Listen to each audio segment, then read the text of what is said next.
चलिए आज बात करते हैं उस सरकार की जो हमारी रोजमर्रा की जिंदगी पर सबसे ज्यादा असर डालती है। जी हाँ, वही सरकार जो हमारी सड़कों, हमारे पार्कों का ध्यान रखती है और ये पक्का करती है कि हमारा कचरा रोज उठाया जाए। तो शुरू करते हैं। देखिए, ये जो आइडिया है ना ग्रास रूट्स डेमोक्रेसी का, ये कोई नया नहीं है। जैसा कि रुस्तम के सिद्धवा ने 1949 में कहा था, ये तो मॉडल इंडिया के विजन का एक बहुत ही जरूरी हिस्सा था। मकसद ये था कि लोगों को अपने ही आस पड़ोस में शासन चलाने का, उसे समझने का मौका मिले। अपने शहरों में हम अक्सर ये दो तस्वीरें देखते हैं, है ना, एक तरफ टूटी फूटी सड़कें और दूसरी तरफ बिल्कुल साफ सुथरे हरे भरे पार्क। तो सवाल ये उठता है कि इन जगहों को मैनेज करने के लिए आखिर कौन सा सिस्टम जिम्मेदार है और ये काम कैसे करता है। तो चलिए इसी सिस्टम को थोड़ा और करीब से समझते हैं, जानते हैं कि ये स्थानीय स्वशासन आखिर है क्या, जो पावर को सीधे उन लोगों के हाथ में देता है जो इससे सबसे ज्यादा प्रभावित होते हैं। अब ये समझने के लिए कि लोकल गवर्नमेंट आखिर फिट कहाँ होती है, हमें भारत के पूरे डेमोक्रेटिक स्ट्रक्चर को देखना होगा। चलिए देखते हैं कि ये पिरामिड कैसा दिखता है।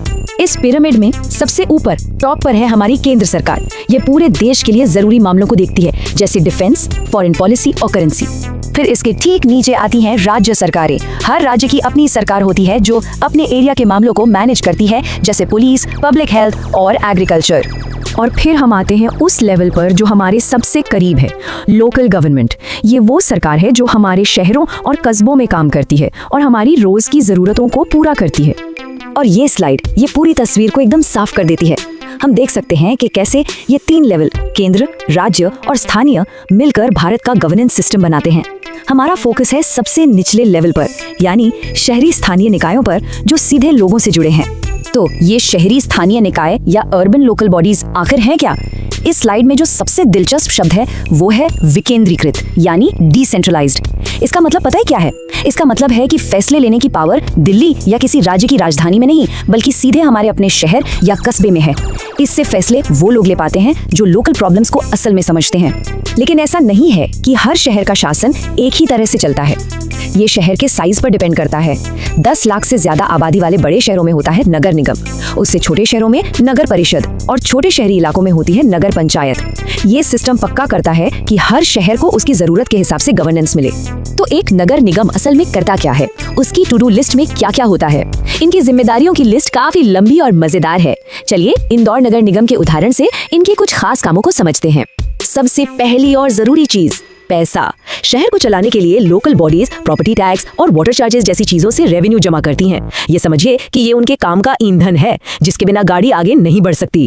और इस ईंधन का इस्तेमाल सबसे पहले कहाँ होता है? शायद उस काम में जो हमें रोज दिखता है, साफ सफाई, कचरा मैनेज करना, सड़कें साफ रखना और ये पक्का करना कि शहर रहने लायक बना रहे। ये वो काम है जिसे हम हर दिन महसूस करते हैं। लेकिन कुछ जिम्मेदारियां ऐसी भी हैं जो हमें रोज दिखाई तो नहीं देती, पर होती बहुत जरूरी हैं, जैसे कि हमारी सेफ्टी। शहर की सरकारें आग लगने जैसी इमरजेंसी के लिए फायर सर्विसेज जैसी जरूरी सेवाएं देती हैं, जो चुपचाप हमारी हिफाजत करती हैं। और सोचिए, अगर कोई सर्विस ठीक से काम ना करे तो वो हमारी सुनते भी हैं। ये जो शिकायत वाला सिस्टम है ना, ये हम नागरिकों और हमारी लोकल सरकार के बीच एक सीधी लाइन है। इससे हम अपनी समस्याएं बता सकते हैं और उनके हल की उम्मीद भी कर सकते हैं। और ये लिस्ट यही खत्म नहीं होती। जरा सोच कर देखिए, सड़कों और नालियों को मेंटेन करने से लेकर हेल्थ कैंप लगाने तक, सरकारी योजनाओं को लागू करने से लेकर पूरे एरिया के आर्थिक और सामाजिक विकास की प्लानिंग तक, इनकी जिम्मेदारियां बहुत बड़ी हैं। ये वो काम है जो शहर को एक धागे में पिरो कर रखते हैं।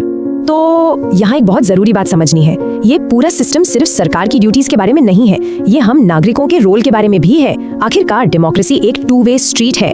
शहरों में भी वो कम्युनिटी वाली भावना जिंदा है। जरा इस कहानी को देखिए। भारी बारिश के बाद जब एक घर गिर गया तो आस पड़ोस के लोग फौरन मदद के लिए आ गए। ये दिखाता है कि मुश्किल वक्त में शहरी समाज भी एक साथ खड़ा होता है।